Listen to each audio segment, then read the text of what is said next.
Բարև ձեզ, սիրելի բարեկամներ, եթերում Անտապանի կլոր սեղան քննարկում հաղորդաշարն է եւ այսօր մեր հաղորդմանը մասնակցում են Հայոց աշխարհի երկու արժանապատիվ տիկնայք պատմաբան Անժելա Տերյանը եւ գրող հրապարակախոս Ռուզան Ասատրյանը։ Ողջունում եմ ձեզ, տիկնայք։ Ողջույն։ Այսօրվա մեր հաղորդումը ես կազմակերպել եմ նպատակ ունենալով հասկանալ եւ ձեզ հետ միասին քննարկել եւ մեր հեռուստադիտողին ներկայացնել ըստիս շատ կարեւոր հարցեր, բայց հեռու չգնանք։ Տեսեք, երկար ժամանակ ուրեմն հզոր պետականություն ունենալուց հետո մենք կորցրել ենք այն որոշ ժամանակահատված, մի քանի դար, եւ դրանից հետո ամբողջ համայն հայությունը ես չեմ կասկածում դրանում, որ մի երազանք են ունեցել նորից տեսնել Հայաստանը սեփական ամուր պետականությամբ, նորից վերականգնել մեր պետականությունը եւ ուրեմն սկսել նորից ապրել արժանապատիվ, ապրել միասին, հավաքել ամբողջ աշխարհում սփռված հայությանը մի հարկի տակ եւ շարունակել արարել, ինչը հայերի համար սովորական վիճակ է։ Բայց դրա համար, երբ 1991 թվականին մեր պետականությունը նորից վերականգնեց, ամբողջ աշխարհի հայությունը ցնծության մեջ էր, թե Հայաստանի հայությունը, թե Սփյուռքի հայությունը, որովհետև մենք կրկին վերագտանք մեր անկախ պետականությունը։ Եվ դրանից հետո թվում էր, թե պետք է հասկանալի լինի այն դարեր շարունակ այսպես փայփայած երազանքը, որ պետականությունը պիտի լինի առաջինը, ով որ պիտի պահպանի մեր հայկական ինքնությունը, դասեր քաղի մեր պատմությունից, վերականգնի մեր պատմական փառքն ու պատիվը,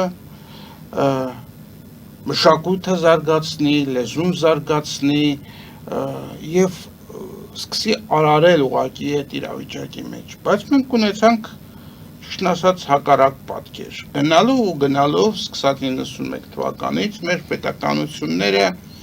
մեր պետական ղեկավարները, ավելի շուտ մեկ պետականության պարագայում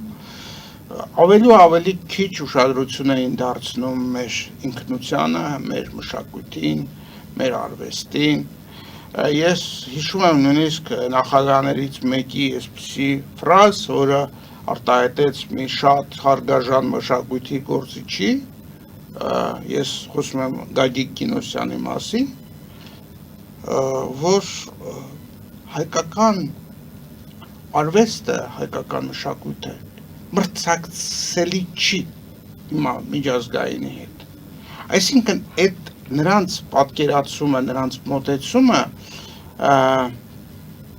բերում էր նաև քաղաքականության մեջ որոշակի որոշումների։ Ճիշտ է, այն ժամանակ դեռ մշակույթին ինչ որ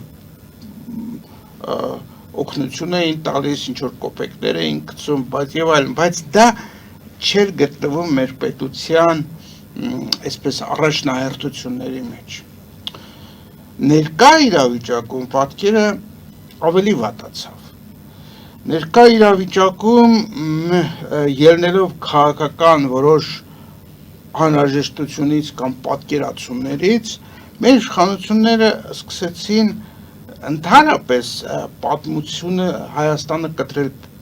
պատմությունից, համարելով, որ մեր պետությունը պատմություն չի ունեցել, որ պետք չի երազանքներով ապրել դեպի վերականգնելու համար մեր բնուրանում հայկական պետություն ունենալու երազանքը եւ պետք է բավարարվել այսօրով, այսօրվա պետությամբ եւ նույնիսկ այսպես հակադրություն մտավ արհեստական իմ կարծիքով իրական Հայաստանի եւ պատմական Հայաստանի միջեւ։ Եվ կտրվեց մեծ հաշվով կտրվեց կապը Սփյուռքի հետ, մեր ներկա ղեկավարը համարեց, որ ինքը պատասխանատու է միայն Հայաստանի Հանրապետության սահմաններից ներս գտնող քաղաքացիների համար, նույնիսկ պարտադիր չի, որ նրանք հայ ունեն, դա բնական է, ճիշտ է, բայց թուրքը մնաց բոլորովին անտեր։ Ես նկարագրեցի իմ պատկերացումները այն իրավիճակի մեջ, ինչ որ մենք ապրում ենք, եւ այս իրավիճակը պետք է մի հատ մենք ձեզ հետ միասին այսպես ընկալենք եւ փորձենք միասին գտնել, թե ինչ գործողություններ կարելի է անել այս իրավիճակից դուրս գալու համար։ Համեցեք Տիկին ասա։ Շնորհակալություն։ Ուրեմն դուք թանուր անդրադարձ արեցիք գրեթե ժամանակաշրջանին նրա անհրաժեշտությանը, նրա պակասին, եղածի պակասին եւ այն անելիքին, որ պիտի այսօր մենք խոսենք։ Մենք բոլորս իհարկե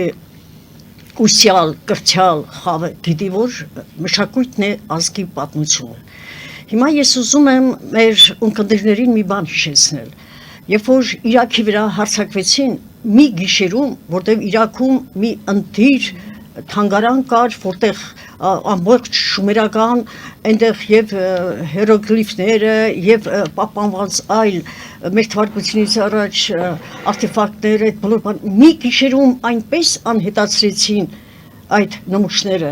որ զարմանալի էր, առավոտյան հետքերը չգտնվեցին։ Ինչու? Որտեղ չկա մշակույթը, չկա անցյալ ազգի, դա նշանակում է այդ ազգը գոյություն չի ունեցել։ Հիմա ինչու, երբ որ Ալիևն ու մյուս մեր թշնամիները թուրքերից սկսած, ջհուդներից ու մյուսներից վերջացրած, երբ որ որոշակի քայլերի են դիմում, հատկապես երբ որ վերացնում են երկու բան՝ մշակույթը առաջի հերթին, ազգային մշակույթը, հիշում եք ամարասում տարբեր տեղեր քարերի վրայից քրել էին հայկական տառերը, իսկ 20 թվականին, երբ որ Շուշիում մոտ 20-30 հազար ջարդեր եղան անգլիացի էմիսարների ներկայությամբ, որոնք ջարդերը կազմակերպեցին, հետո հեռացան,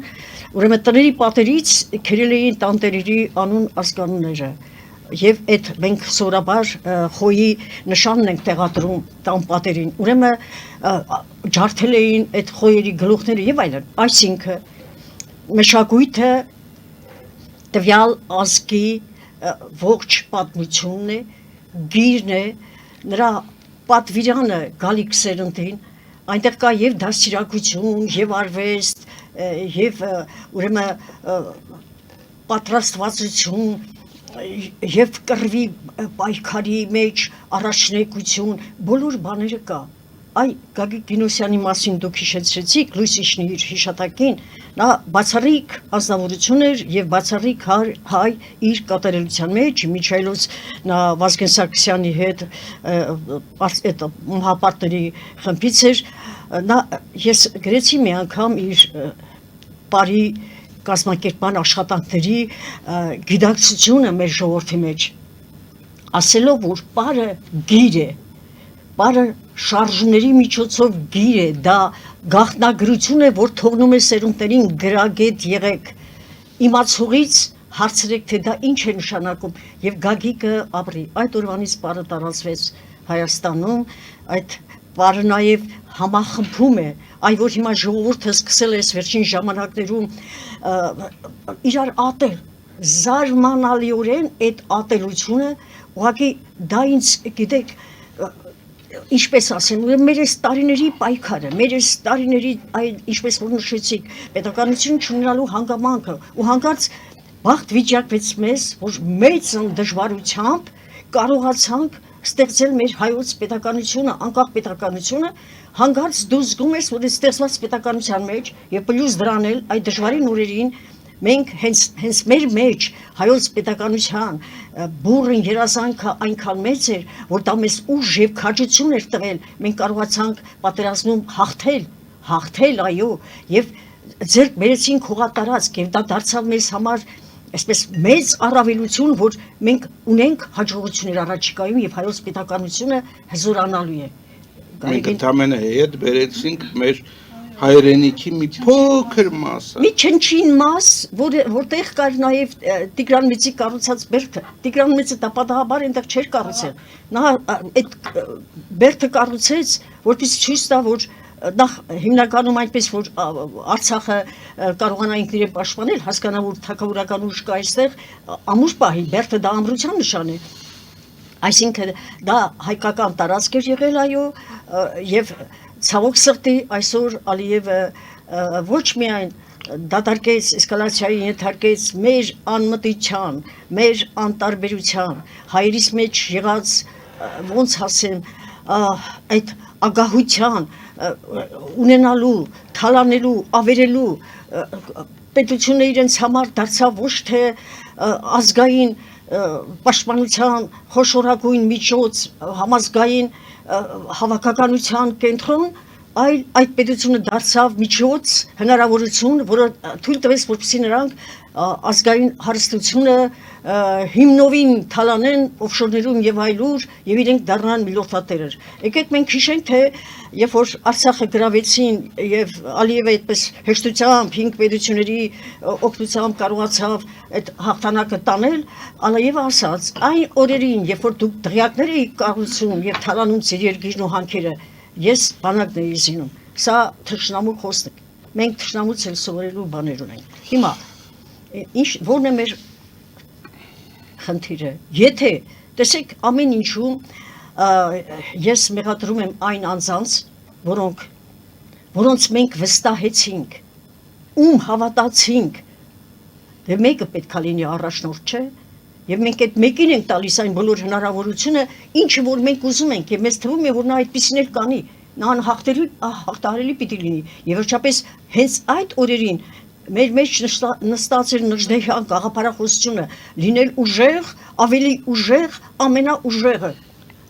Այ դա մենք մոռացանք։ Այդ օրերին լավ նժդեհականությունը գնում էր, բայց հետո ինչ եղավ։ Ես զարմացած մնացի։ Տիկին Ասատրյան, դուք ասեցիք մշակութային ոչնչացումից սկսվեց ամեն ինչ։ Ես ուզում եմ դիմել Տիկին Տերյանին։ Տիկին Տերյան, արդյոք մեր պատմության մեջ այդ մշակութային էքսպանսիան ինչ-որ նոր բան է։ Արդյոք նախկինում էլ չեն փորձել մեր մշակույթը խեղաթյուրել, յուրացնել, ինչ-որ անուններ դնել, ակնհայտ փաստերը խեղաթյուրել։ Ես խոսում եմ նույնիսկ օրինակ սովետական շրջանում հայկական պատմագիտության այդ ուսումնասիրությունների մասին, այն խայտարակությունը, որ եղավ Ուրարտուի հետ կապված եւ այլն։ Այսինքն կարծես կա մի հատ ինչ-որ անտեսանելի ձեռք այս ամբողջ պատմական ընթացքում, որ անընդհատ փորձում է հայերի ինքնությունը ոչնչացնել, յուրացնել, գողանալ, ասել, որ այդպես չի։ Հիմա օրինակ Ադրբեջանում ամենամեծ այսպես տրենդը նա է, որ մարդկանցից երևի ճնշող մեծամասնությունը պատկերացնում են, որ հայերը տեղաբնիկ չեն, որ հայերը պետություն չեն ունեցել, որ հայերը եկել են ինչ-որ տեղից, ես չգիտեմ, Հնդկաստանից կամ ինչ-որ տեղից, եւ սա այնպես դասագրքային մակարդակով այնպես է մատուցվում, որ այդ պատմական խեղաթյուրումները հետագայում եւս մեծ խնդրեմ են դառնալու հայկական պետության համար, ոչ թե ինչ-որ խաղաղություն եւ այլ, եթե մարդկանց մեջ սերմանում են, որ այս մշակույթի տերը նրանք չեն, մենք ենք, սա մեր մշակույթն է, նրանք մեզնից են գողացել եւ այս ամբողջը բերում է նրան, որ մենք ունենում ենք բավականին դժվար իրավիճակ։ Ես կխնդրեմ ձեր պատմական ուսումնասիրությունների Աջիկով։ Իմ կարծիքով, իմ ուսումնասիրությունների հիման վրա ես կարող եմ ասել, որ մեր դժբախտությունների պատճառը հիմնականում մեր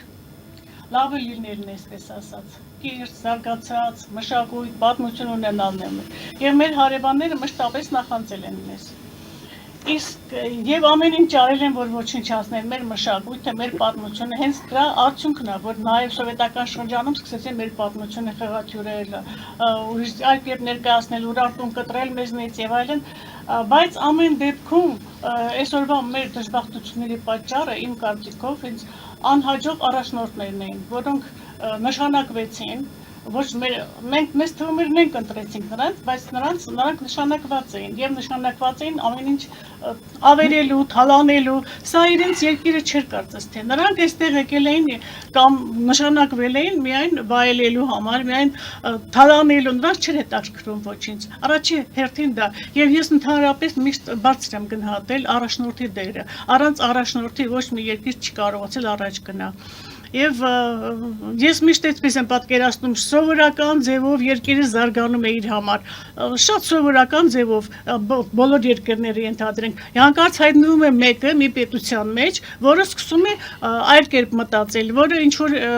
կամ իր ժողովրդի համար ինչ-որ մի լավ բան է ուզում անել եւ կամ զորքով, կամ մշակութային, կամ ռազմական ճանապարհով, ինչ-որ մի բան անում է, այնպես որ առաջնորդի դերը ահա որ մեծ է, շատ մեծ է եւ մենք պետք է միշտ հասկանանք, որ մենք պետք է լավ առաջնորդ ունենանք։ Այդ առաջնորդներ տեսնում ենք ինչ են անում, շատ հնարավոր է մահափորձ, սպանություն, ամեն ինչ հնարավոր է։ Դրա համար մենք պետք է պատրաստ լինենք նաեւ դրան։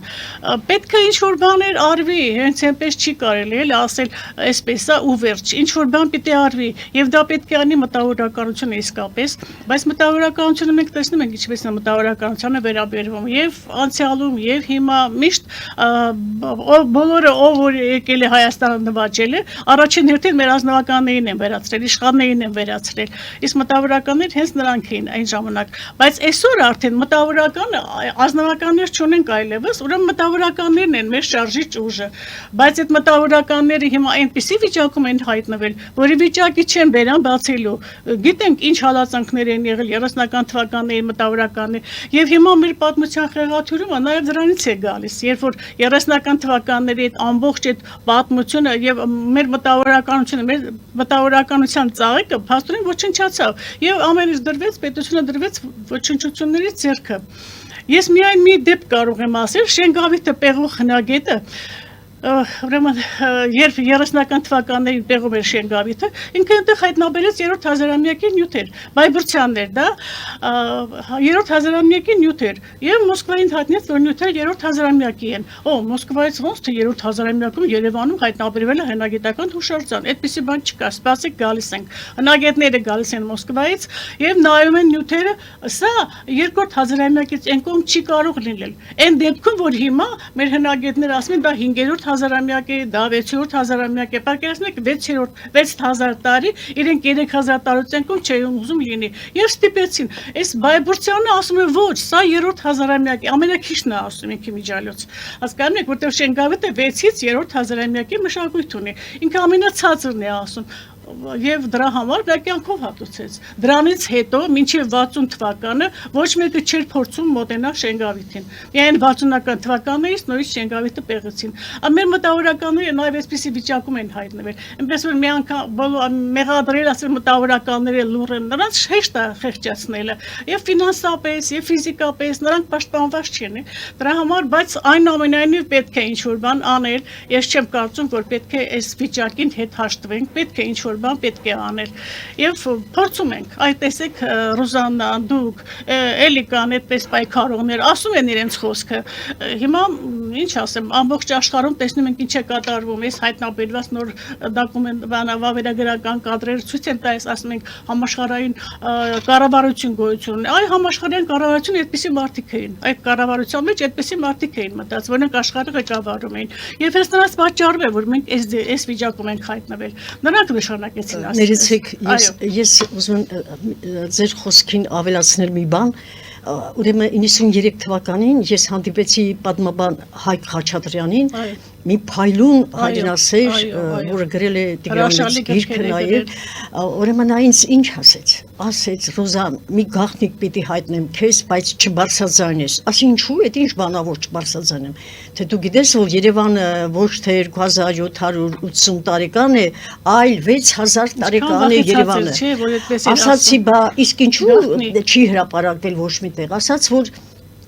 Ռուսաստանից եկել են հնյաբաներ հայտնաբերել են դա, բոլորն էլ գիտեն, բայց ասում են ինձ ասացին, որ այդ մասին հանկարծ Այո. չբարձրացնեք, չասեք, ոչ Այո. ոք թույլ չի տա։ Դա չի Հաստորեն ես այդ մասին նամակ գրեցի այն ժամանակ քաղաքապետը, ով էր չեմ հիշում, Հա. քաղաքապետին նամակ գրեցի, որ հիշեք։ Հիմա էլ Երևանը մինչև հիմա 6000 չեն տարեկան է։ ընդունում։ Մինչև հիմա չեն ընդունում։ Հա, նույնիսկ մեր մասնագետները չեն ընդունում դա։ Ես ի վրա եմ զգացել, ինչ հարցակման ենթարկվեցի մեր հնագետների կողմից, երբ որ ասի Երևանը 6000 տարեկան է։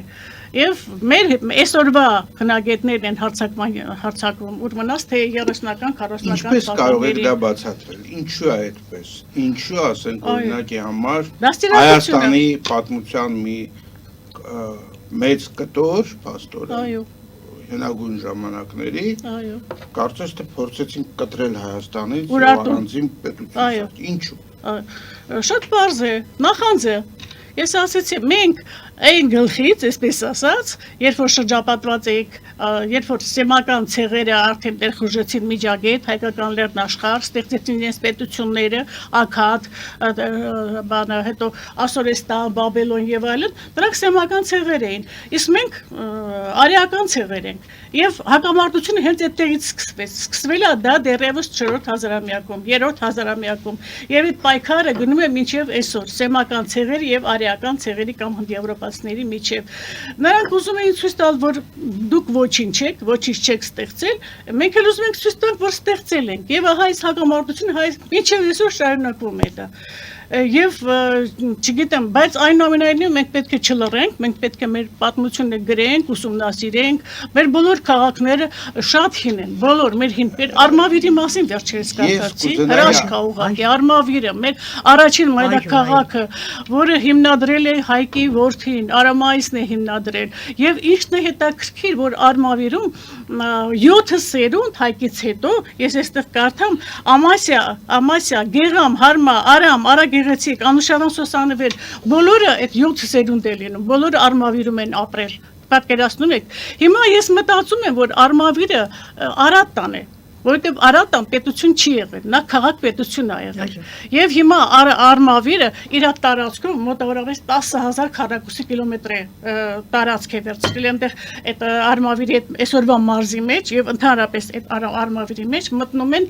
ուրեմն Մեծամորը, Մոխրաբլուջ, հետո Արգիշտի Խիլին, երբ որ Արգիշտի հիմնեց այնտեղ քաղաք, Արմավիրի տարածքում է Արաքսի ափին, Ձախ ափին է հիմնադրել քաղաքը։ Այս բոլոր քաղաքները մտել են հենց Արատտայի մեջ, դա Արատտան է։ Ինչն է այդպես թույլ տալիս, որ ես այդպեսի բան ասեմ։ Գիլգամեշի մասին գիտեք, որը փորձում էր անմահություն ձեռք բերել, դա անմահություն գիտենք, որ Սրբազան օրենքների երկիրը, անմահության երկիրը Արարատն էր, Արարատ երկիրն էր եւ իր Արատտա քաղաք պետությունն էր եւ գալիս է այնտեղ այնպեսի տողեր կան, որոնք բացահայտ ցույց են տալիս, որ ինքը գալիս է Արատտա, հենց Արմավիր, դա Արմավիրն է։ Ասում է ինքը ծովեր անցավ, ծովը գետն է իհարկե։ Լեռներ, քաղաք։ Այո, լեռներ անցավ, լեռը մեր մասից մաշուն է, դեռ մաշու անվանում է հիշատակվում է։ Ուրեմն այդ անցնելուց հետո հասնում են դաշտ, որտեղ խաղող է եղածում։ Պատկերացնեք, այդ բոլորը նկարագրված Արարատյան դաշտն է, չէ՞։ Եվ հետո դրանից հետո միայն Արատտան է։ Այսօրվա մեր Արմավիրն է։ Եվ այսպես փակում են ամեն ինչ, թույլ չեն տալիս, որ մենք մեր պատմության տերեր լինենք։ Եվ ներողություն ամենակարևորը, երբ որ Գիլգամեշը ուտնափիշտիմից նույնից ստանում է անմահության ծաղիկը, ետ վերադարձին հոգնած է լինում եւ այնտեղ մի սառն աղջուր է տեսնում, շորերը հանում է, մտնում է լողանա եւ դուրս է գալիս օծը գողանում է անմահության ծաղիկը, այսինքն սա ուրիշ խորհուրդ ունի իր մեջ, որ անմահության ծաղիկը մնաց Արատտայի երկրում, նա չգնաց ուրիշտեղ, չնայած ուրիշտեղ չէր։ Գիլգամեշը դա շումերական էպոսի հերոսն էր, իսկ շումերները հայեր են եղել, այդ մասին իհարկե շատ լավ գիտեք, Զագրոսի լեռներից դեպի միջերգրականի տարածքների վրա իջան ու բնակվեցին եւ այդպես էլ տարածվեց։ Իրերը գողացան։ Հենց շումերական այդ նյութերն էին, որոնք ցուցադրվում են այնտեղ եւ աքադական նաեւ, հա, իսկ ագրատացիները եկան նստեցին մշակութային շերտի վրա, յուրացրին շումերական մշակույթը, իսկ շումերական մշակույթը հայկական մշակույթն էր։ Շումերները առաջին ժողովուրդն են, որոնք արտագաղթել են Հայաստանից։ Այսինքն ներողություն, մեզանից տանում են, Այո։ մեզանից վերցնում են, Այո։ ոչնչացնում են ոչ միայն մեր ունեցածը, այլև մեր անցյալը մեր մեջ։ Նախ ուսումնասիրում են իրենք, խնդիրը թե սա ինչ է գրված, Սա հետո նոր- պակասն է, որը մենք չենք կարողանում դարեր շարունակ լրացնել, այո։ որ նրանք ոչ միայն մեր ունեցվածքի, մեր ստեղծածի վրա, Այո, նա ոչնչացնում են դա, աչքում այլև մարդ տեսակը, գենն են ոչնչացնում, իհարկե։ եւ այդ բոլորը գնաց։ Այս Իհարկե։ ընթացքում մենք էլի խոսենք։ Այո, այո։ Ես առաջարկում եմ հիմա դուրս գալ կարճատև գովազդային դաթարի, տեսնում եմ, որ մենք հեռախոսազանգեր ունենք, մենք հաղորդման վերջում կանդրադառնանք նաև հեռախոսազանգերի, իսկ հիմա գովազդ է մեզ մոտ, մնացեք մեզ հետ, գովազդ է եթերում։ Ֆելիչե ժամանակակից ատամնաբուժական կլինիկա։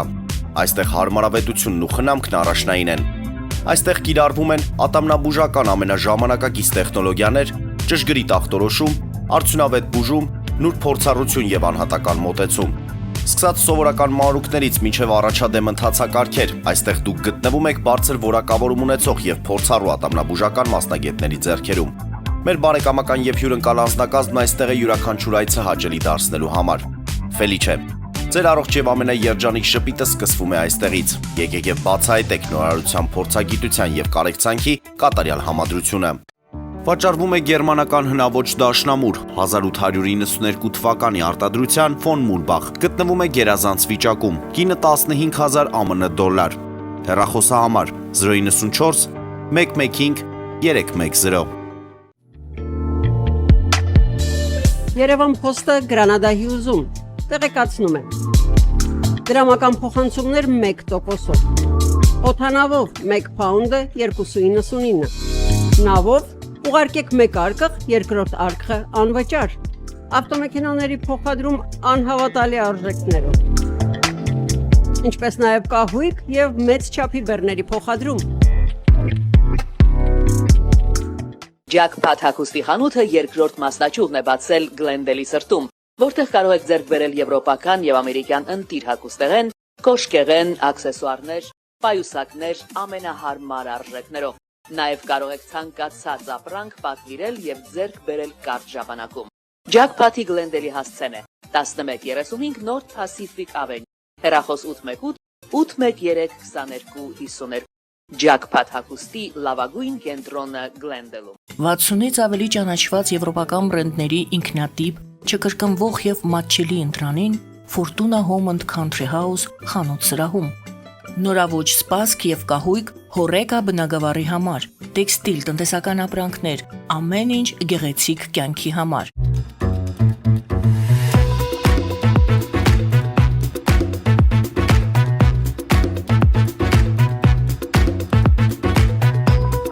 Արարատ ռեստորան, ընտանեկան եւ ընկերական ժամանցի լավագույն հասցե, սիրված արտիստներ, հյուրընկալ մթնոլորտ, հարուստ ճաշացան, անմահական խորտիկներ, Արարատ ռեստորան, հասցեն անփոփոխ, սիրով սպասում ենք ձեզ։ Լավագույն պաղպաղակ, բնական, համեղ եւ մատչելի գներով պաղպաղակը կարող եք ձեռք բերել բոլոր հայկական խանութներում։ Պահանջեք հայկական պաղպաղակ, Թամարա պաղպաղակ։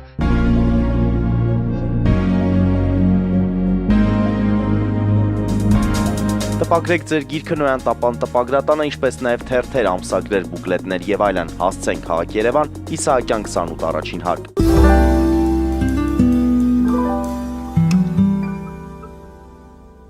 Եվ այսպես մենք շարունակում ենք մեր հաղորդումը, հիշեցնեմ, որ մենք զրուցում ենք պատմաբան Անժելա Տերյանի եւ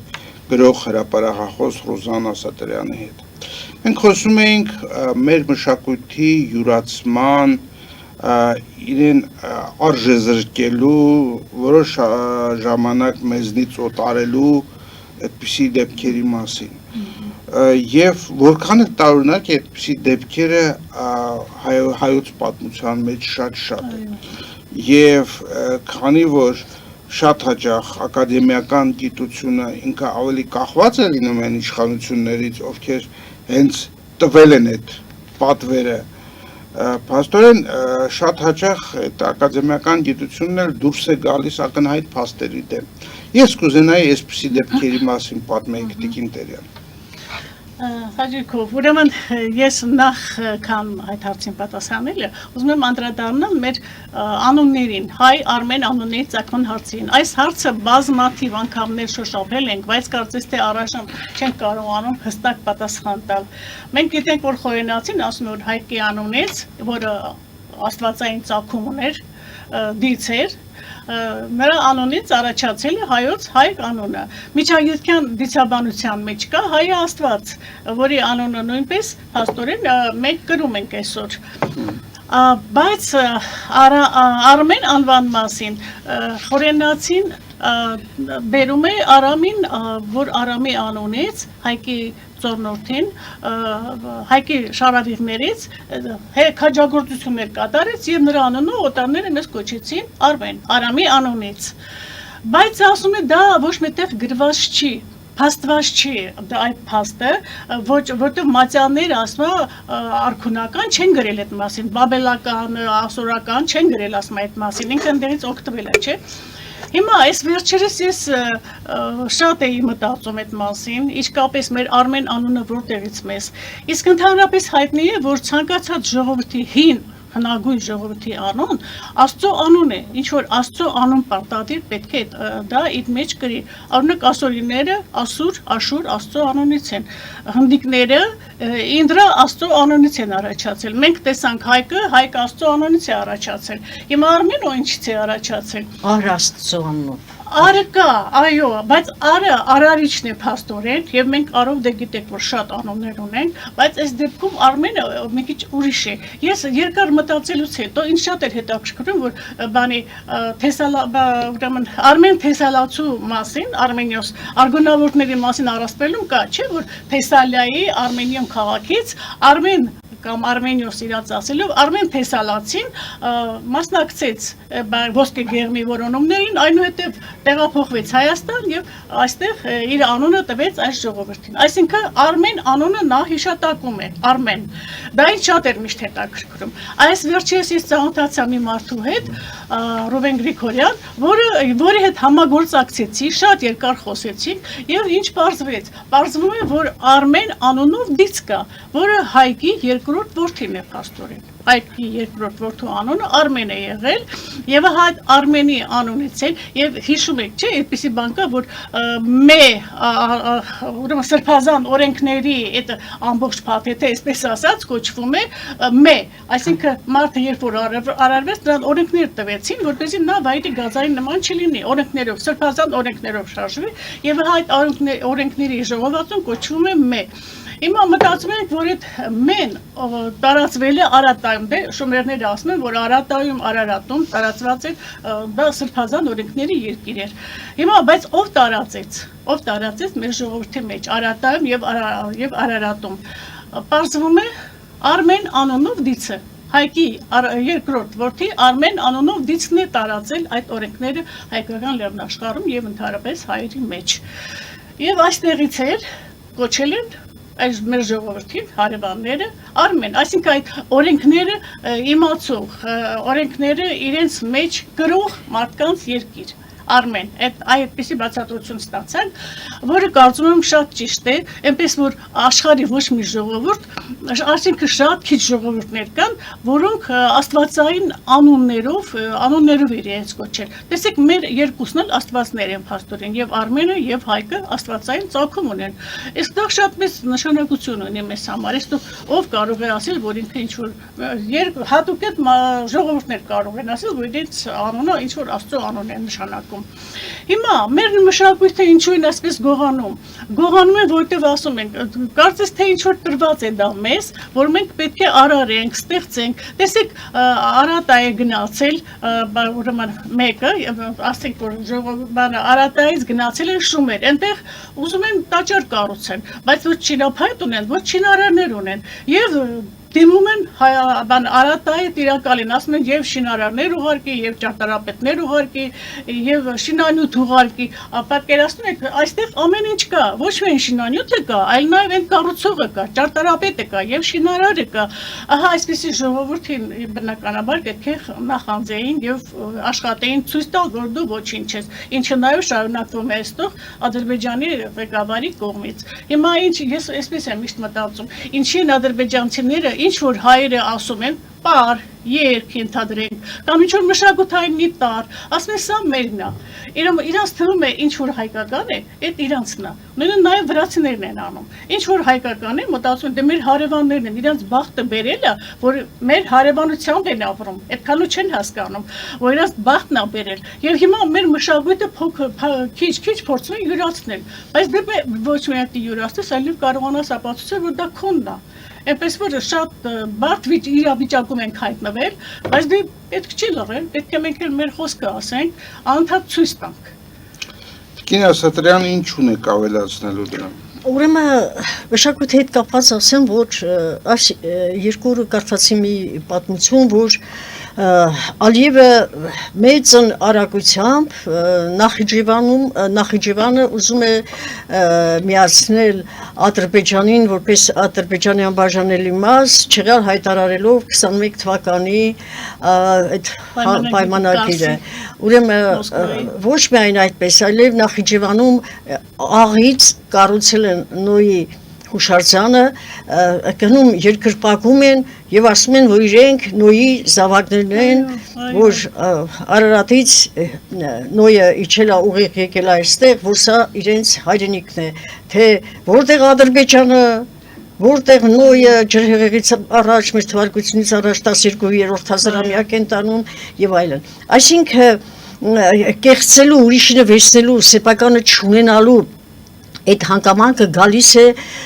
ոչ կրթությունից, ոչ էլ բարեկրթությունից։ Դա չկա, եթե չունի մարդը, բայց ինքը ուզում է իրեն բարձրացնել, արհեստականորեն է բարձրացնում դրանք իրենց։ Սա է ամբողջ խնդիրը, որ ուրիշի ունեցածը բերել, տեղավորել իրենց դաշտում, իրենց տարածքում եւ տալ իրենց կոչում, նույնիսկ ադրբեջանցի անուն չեն ունեցել 36 թվականին ստիպված Ստալինը ասեց, դե բերեք մի անուն դնենք, որ դառնան ազգ, եւ ադրբեջանի ավանդակ նրանք բերեցին կոչեցին Ադրբեջան։ Իսկ 36 թվականին ստեղծված արհեստական պետությունը այսօր դարձել է մեր հազարամյակների մեր թվարկությունից ասված գիտի ինչքան հաջորդը տալիս է 50,000 տարվա պատմություն։ Իսկ մենք գոնե այն մեր իմացած ինչ որ մեր ձեռքի դա ենք շոշափում եւ ասում ենք ամենակիչը հայկական Սյունիքի ամբողջ լեռները, ամբողջ դաշտերը, այդ բարձրավանդակները, եթե այցելում են, դուք գիտեք թե այդ ամբողջ ծրագրերը Հայկ Մարտիրոսյանը այդ բոլոր ծրագրերը ուսումնասիրել, վերանայել է այն Սուրեն Կազեմ Պետրոսյանը։ Տիկնայք, մենք հեռախոսազանգ ունենք, ես ուզում եմ խոսք տամ մեր հեռուստադիտողներին հիմա։ Բարև ձեզ, դուք եթերում եք, խնդրեմ իջացրեք ձեր հեռուստացույցի ձայնը եւ մեզ հետ խոսեք հեռախոսով։ Եղա, սիրելի Տիգրան, բարև ձեզ, շնորհավորում եմ ձեր հաղորդումը եւ ձեր երկու իրերին։ Ուրեմն հարցը այսպեսին է, մշակույթի մասին է խոսքը եւ երեկվա հաղորդման ժամանակ նաեւ մանկավարժության մասին էր։ Ուրեմն մշակույթը եւ երբ հազարգանում եւ որտեղից ասում, որ ասեն դու գավշիցա հոտալ։ Հիմա այդ ուրեմն մեր դպրոցները հիմա որ ասում են, ես մեր պատմաբանները մենակ այդ մասին գիտեն, բայց ոչ մի երեխա հիմակվա երիտասարդությունը ոչ էլ հետաքրքրում է։ Հիմա մեր խնդրեմը որտեղից է գալի, հարցը սրանն է։ Ուրեմն դպրոցում պետք է երեխան որտեղ է զարգանում, երկու տեղ, ընտանիքում եւ դպրոցում։ Հիմա ուրեմն դպրոց ընտանիքը բոլորը գրագետ չեն եւ պետք է ընտանիքում սովորացնեն, որ պետք է լինի հայրենասիրություն, ինձ մի րոպե շատ չեմ խոսալու, հայրենասիրություն, մարդասիրություն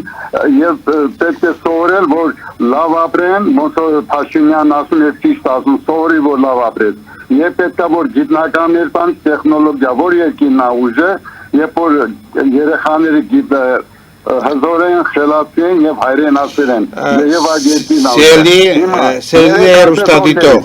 ես խնդրում եմ ուղղակի հարցի ձևով ձևակերպեք։ Հարցն եմ տալի։ Okay, հարցն եմ տալի։ Ուրեմն երեգը խոսացին, հիմա էլ ասեմ, միշտ պրոբլեմ կա։ Ուրեմն լուսավորության մինիստրությունը բան արեց օրակավորման համար դասատուների անցկացրեց քննություններ, որ 50% դասատուների չանցան, բայց հինեն, բայց փորձառու են, որտեղ փորձ ունեն աշխատանքային այդ ձևի էր։ Հիմա պետք է նույն բնակավարներում բոլորը շատ աշխատավարձ են ստանում, մանկավարժները փող չեն ստանում, դրա համար երիտասարդները այդ մանկավարժության վրա չեն եսնում։ Երեք ասեցին, որ 1000 հոգի մանկավարժի պետք ունեք, բայց չկա մանկավարժներ, որովհետև պետք է տեղից լավ վարձատրել։ Հասկանալի է, ես կձևակերպեմ ես հարցը։ Հայրենասիրություն։ Շնորհակալություն։ Ես փորձեմ օգնել մեր հեռուստադիտողին հարցը ձևակերպել, որովհետև ավելի շատ ելույթեր քան հարց։ Ակնհայտ է, որ այս իրավիճակը տիրում է նաև մանկավարժության ոլորտում, դպրոց, բու եւ դաստիարակություն։ Ինչու մենք հիմա պատրաստ չենք ընդունել այս մարտահրավերները, երբ որ մեր մշակույթը գողանում են, մեզ սահմանափակում են իրական Հայաստանի տարածքում, կտրում են մեր ամբողջ մշակութային ու պատմական ժառանգությունից, իսկ մեր դպրոցները չեն կարողանում համապատասխան ձևով արձագանքել այս ամբողջին։ Գուցե ես մի երկու տողով պատասխանեմ, հետո տիկին Անժելան կանդրադառնա, ուրեմն Գարեգին Նժդեը շատ հետաքրքիր մի բան է ասել, որ հայրենասիրությունը մարդկության համար եւ թագ է եւ պսակ, նա շատ կարևոր է։ Հայրենասիրությունը այստեղ կոնկրետ բուրըն այն հատվածը չի, որ գնում է սահմանի վրա, կանգնում է հայրենիք է պաշտպանում, կամ գնում է պատերազմի դաշտ, հայրենիք է պաշտպանում, դա անհրաժեշտություն է, դա առաջինն է, բայց հայրենասիրությունը դա երկրի սերնդի, ապակա սերնդի, եթե դու ուզում ես հայրենիք կերտել, հայրենիք պահել, ուրեմն դու նախ եւ առաջ ապակա սերունդը պետք է դաստիարակես։ Ապակա սերնդի դաստիարակության համար դու պետք է սիրես քո ժողովրդին, այդ հայրենասիրություն բառի մեջ կա ժողովրդի հանդեպ ունեցած սերը, պատասխանատվությունը ապակայի նկատմամբ, պատասխանատվություն կրթության, մշակույթի, տնտեսության, մարդկային հարաբերությունների, ամեն ինչի նկատմամբ, այդ հայրենասիրության գաղափարը մեր ծնողները, մեր հասարակությունը կարծես թե հիմա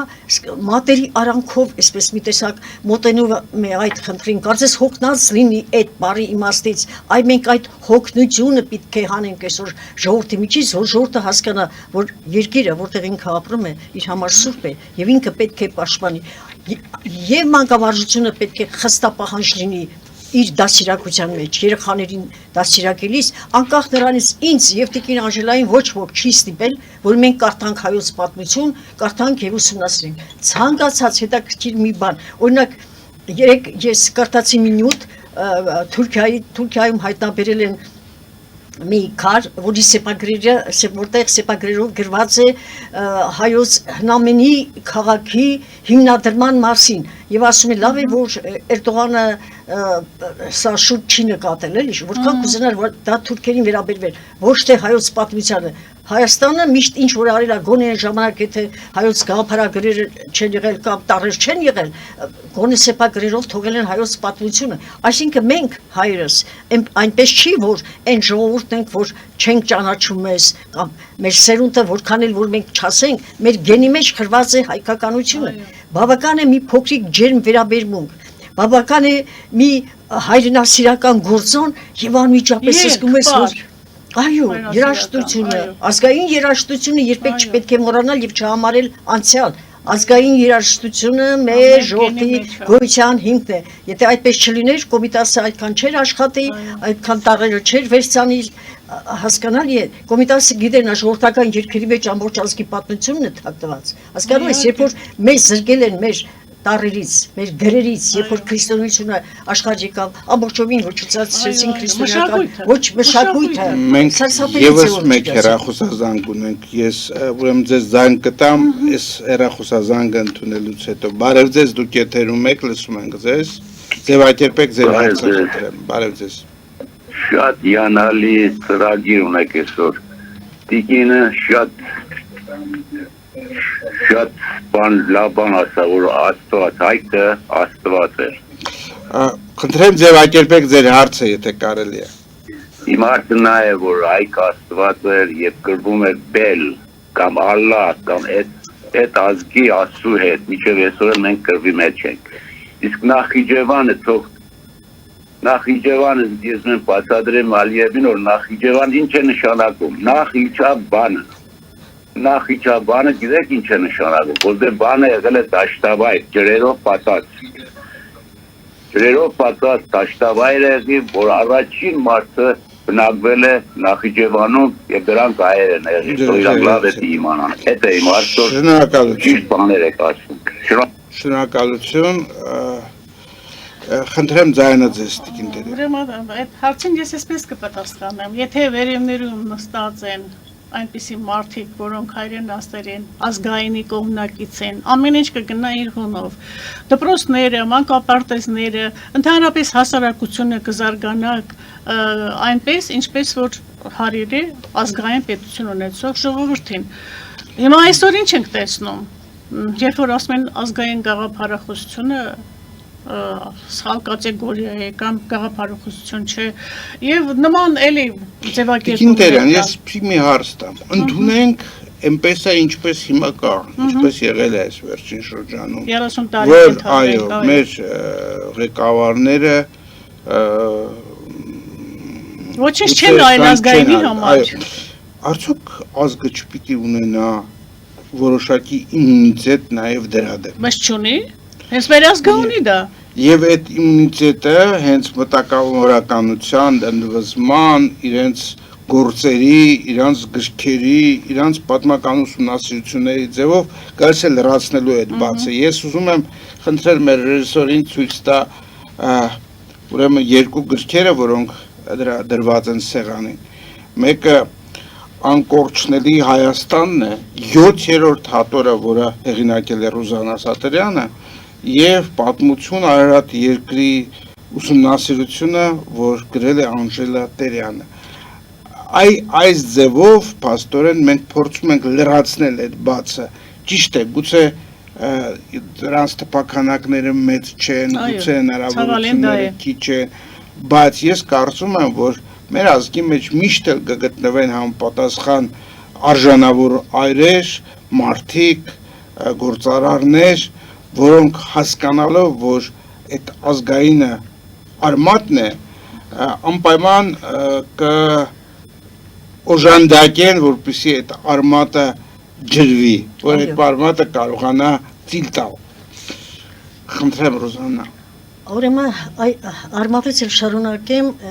ես հոկտեմբերի 27-ի դեպքերից հետո ես գրեցի մի բանաստեղծություն, որ ավարտեցի այսպիսի երկու տողով. Արմատի վրա կրակ մի վառեք, ինչ պատասխան տամ Արարատներից։